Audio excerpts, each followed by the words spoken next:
ఉన్నప్పుడు చాలా మంచి జరుగుతుంది మనకు వాస్తవానికి. కొంచెం జాగ్రత్తగా ఉండి పని చేసుకుంటే రిజర్వాయర్లు నింపుకుంటే మంచి పంటలు పడతాయి. ప్రజలందరూ సంతోషంగా ఉంటాం. చిల్లర చిల్లర సమస్యలు ఉండవు. అయితే అది రాబోతా ఉంది.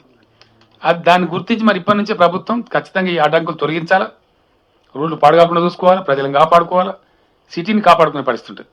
అందువల్ల ఈ అంతర్జాతీయ వాతావరణ సంస్థలు ఇచ్చినటువంటి అసెస్మెంట్ కావచ్చు, మనం కల్లారా హైదరాబాద్లో చూసినటువంటి ఇబ్బందికరమైనటువంటి పరిస్థితులు కావచ్చు, వీటన్నిటిని వేసుకొని నిర్దాక్షిణ్యంగా ఖచ్చితంగా ఈ 4-5 రోజులు 5-6 రోజులు అని ఇంకో మాట కూడా మీకు చెప్పాల్సిన అక్కర ఉంది. వర్షాలు మనకి ఇంకో 15-20 రోజులు కూడా ఉండే ఆస్కారం ఉంటుంది. కారణం ఏంటంటే ఈ లానినో వల్ల మాన్సూన్ విత్డ్రాయల్ ఏదైతే ఉంటుందో, మాన్సూన్ రావడం ఎట్లా ఉంటుందో విత్డ్రాయల్ కూడా అట్లే ఉంటుంది. సడన్గా పోదు, గ్రాడ్యువల్గా పోతూ ఉంటుంది. ఫైనల్ విత్డ్రాయల్ ఉంటుంది. మన తెలంగాణలో వాతావరణ సంస్థలు చెప్పేదాన్ని బట్టి భారత వాతావరణ సంస్థ కావచ్చు, ఇంటర్నేషనల్ ఆల్సో, అక్టోబర్ 12th నుంచి అక్టోబర్ 20th వరకు ఫైనల్ విత్డ్రాయల్ ఆఫ్ మాన్సూన్ ఉంది. అంటే దసరా పండుగ తర్వాత కూడా కొంతమేర మనకు ఎక్కడో వర్షాలు పడే ఆస్కారం కూడా ఉంటుంది. మాన్సూన్ విత్డ్రా అయ్యే టైంలో కూడా వర్షాలు కురుస్తూ పోతుంటాయి మేఘాలు. మనకి ఇప్పుడు ఎక్కువ చేంజ్ అయింది, ఎందుకంటే తెలంగాణ మీద మొత్తం వర్షపాతం బాగా వచ్చి ఎకాలజీ మారింది. కాబట్టి వర్షం ఎక్కువ కురిసే అవకాశం ఉంటుంది అన్నమాట. వాతావరణం ఏర్పడ్డప్పుడు మంచి భూమి మీద నీళ్ళు ఉన్నప్పుడు, ఈ చెరువులు డ్యాములు అని నిండున్నప్పుడు ఎకాలజీ మారుతుంది. ఎకాలజీ మారి ఇట్ అట్రాక్ట్స్ మోర్ రెయిన్. కాబట్టి ఆ రీత్యా కూడా వర్షాలు ఉండేటువంటి ఆస్కారం ఉంటుంది.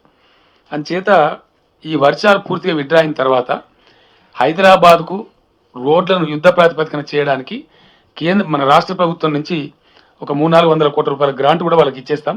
ఎందుకంటే జిహెచ్ఎంసీ దగ్గర ఆర్థిక పరిపుష్టి అంత ఉండదు సడన్గా చేయడానికి. ఒక యుద్ధం మాదిరి రోడ్లన్నీ బాగు చేయడానికి చేస్తాం ఒకటి. రెండవది శాశ్వత చర్యలు, రోడ్లను వైట్ ట్యాపింగ్ చేయడమా ఇంకేం చేయడము, బెస్ట్ టెక్నాలజీస్ ఏమున్నాయి, ఎక్స్పర్ట్స్ కమిటీ ఒకటి నియామకం చేసినారు ఆల్రెడీ మున్సిపల్ మినిస్టర్ గారు. వాళ్ళని స్టడీ చేసి చీఫ్ సెక్రటరీ గారికి రిపోర్ట్ చేయమని చెప్పినాం. ఒకసారి రిపోర్ట్ వస్తే నేను కూడా దాన్ని ఒకసారి చూసి ఒక 300-400 కోట్లు వాళ్ళకి ఇస్తాం ఒకటి. రెండవది విశ్వనగరంగా హైదరాబాద్ మార్చడానికి పర్మనెంట్ సొల్యూషన్ తీయడానికి 15-20 వేల కోట్ల రుణం కూడా జిహెచ్ఎంసీకి గవర్నమెంట్ గ్యారంటీ స్టాండ్ అయ్యి లోన్ కూడా ఇప్పిస్తాం జిహెచ్ఎంసీకి. సో దట్ పర్మనెంట్ మెజర్ తీసుకొని అన్ని రకాలుగా బ్రహ్మాండం చేసేటువంటి అవకాశం ఏర్పడుతుంది. గతంలో వేసిన కమిటీలు కూడా చాలా రిపోర్ట్లు ఇచ్చినాయి, కానీ ఎవరు చర్య తీసుకోలే. కిర్లోస్కర్ కమిటీ ఒకటి వేసిండ్రు. దాని మీద 390 కిలోమీటర్ల పొడవైన నాళాలు ఉంటే మూసికి పోయేటి 173 నాళాలు ఉన్నాయి దాంట్లో. అవి 100% దాని మీద అబ్స్ట్రక్షన్స్ ఉన్నాయి. మనకు భగవంతుడు ఇచ్చినటువంటి మూసి బ్రహ్మాండమైన డ్రైన్ ఉంది, కానీ నీళ్లు మూసికి పోయే మధ్యలో ఉండేటువంటి స్టామ్ వాటర్ డ్రైన్స్ ఏవైతుంటాయి అవి చోక్ అయిపోయినాయి. ఈ అక్రమ కట్టాలు దాని మీద ఉన్నాయి. వాటన్నిటిని కూడా తొలగిస్తాం. దానిలో పేద ప్రజలు ఉంటే హైదరాబాద్ చుట్టూ, హైదరాబాద్ పక్కన మనకు దండిగా హౌసింగ్ బోర్డు స్థలాలు కూడా ఉన్నాయి. డబుల్ బెడ్రూమ్ కన్స్ట్రక్షన్ కోసం పేద ప్రజల కోసం ఐడెంటిఫై చేసి పెట్టాం వాటిని. వీళ్ళందరూ ఇందులో కనుక పేదవాళ్ళు ఉంటే ఈ తొలగించే దాంట్లో వాళ్ళందరూ కూడా ప్రభుత్వం ఫ్రీగా డబుల్ బెడ్రూమ్ ఇల్లు కట్టిస్తాం. వాళ్ళు సహకరించాల్సిన అవసరం ఉంటుంది.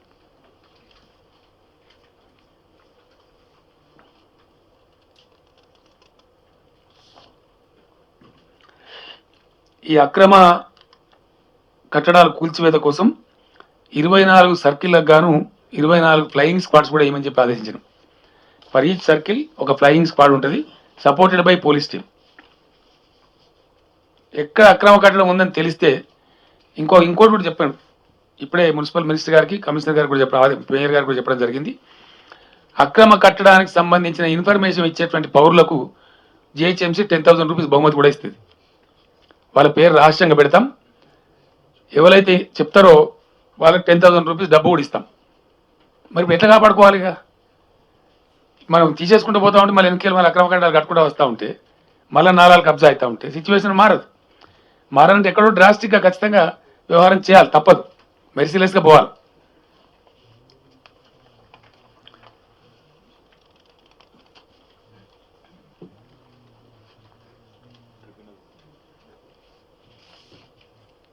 ఏం ట్రిబ్యునల్?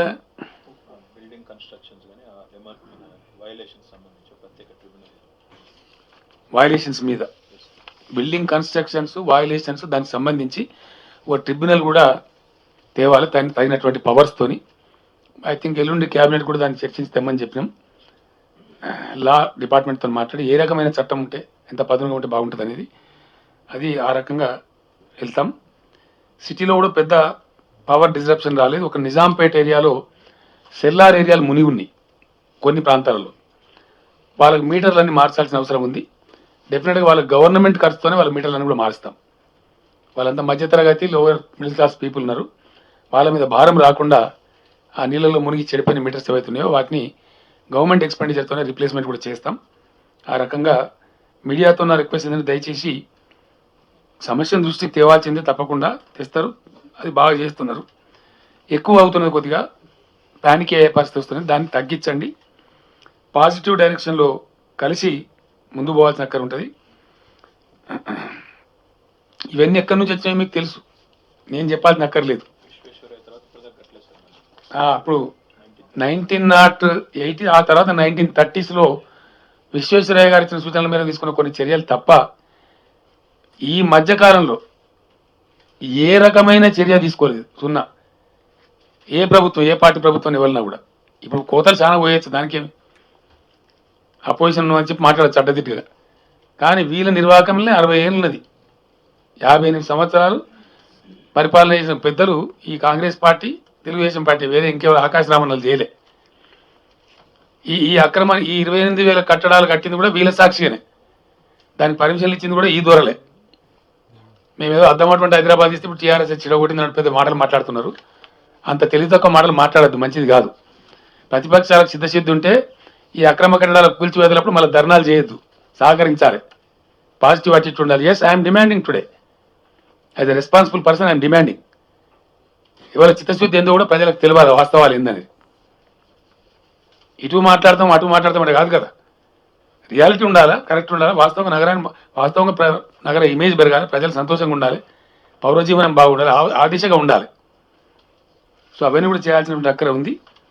కొంచెం మీడియా దయచేసి ఈ బాధలు హైదరాబాద్కు శాశ్వతంగా పోవాలంటే ప్రభుత్వం తీసుకునే చర్యలలో మీడియా సహకారం సంపూర్ణంగా కావాలి. ప్రజాభిప్రాయాన్ని ప్రోధి చేయడంలో ఇది తప్పదు.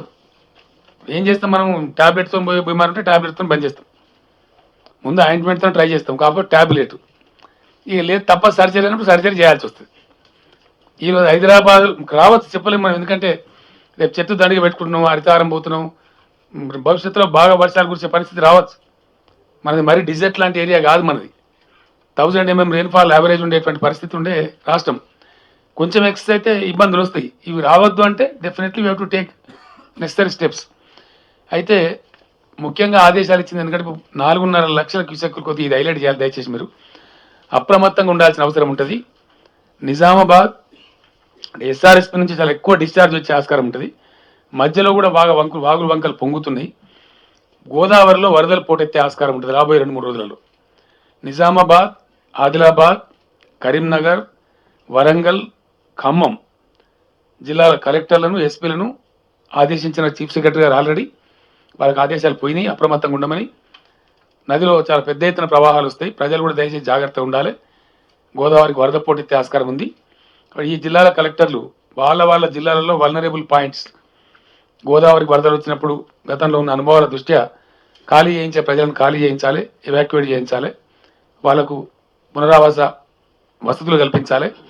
ఆ రకంగా ఇక్కడ సెక్రటరీలో కూడా కంట్రోల్ రూమ్ పెట్టి ఎప్పటికప్పుడు మానిటర్ చేస్తూ ఉన్నాం. దాన్ని సిఎస్ గారు డైరెక్ట్గా చూస్తారు. ఎక్కడ ఏ రకమైన ఇబ్బంది వచ్చినా ఇమ్మీడియట్ జంప్ చేయడానికి హెలికాప్టర్లు సిద్ధంగా ఉన్నాయి, ఆర్మీ సిద్ధంగా ఉంది, పోలీస్ శాఖ సిద్ధంగా ఉంది, అధికార యంత్రాంగం అంత అప్రమత్తంగా ఉంది. కాబట్టి ఎవ్వరు భయపడాల్సిన అక్కర్లేదు. అన్ని జిల్లాల్లో కంట్రోల్ రూమ్లో ఫోన్ నంబర్లు, ఇక్కడ సెక్రటరీలో control room phone number display చేస్తారు. కొద్దిసేపటి తర్వాత ఆ నంబర్లకు ఎవరైనా సరే ప్రజలు మెసేజ్లు ఇవ్వచ్చు, ఎస్ఎంఎస్లు ఇవ్వచ్చు, టెలిఫోన్ చేసి చెప్పచ్చు ఇబ్బందులు ఉంటే. ఆ విధంగా చేయాలి. మీడియా వాళ్ళు కూడా దయచేసి మీకు ఏదన్నా ఇన్ఫర్మేషన్ వస్తే వెంటనే ఇచ్చినట్టయితే బాగుంటుంది. That's I request you, all of you. మీరు తిరుగుతుంటారు కాబట్టి మీ దృష్టికి చాలా సమస్యలు వస్తుంటాయి, వాటిని మీడియా కూడా దృష్టికి తేవాలని చెప్పి నేను కోరుతా ఉన్నా. Thank you. ఇప్పుడు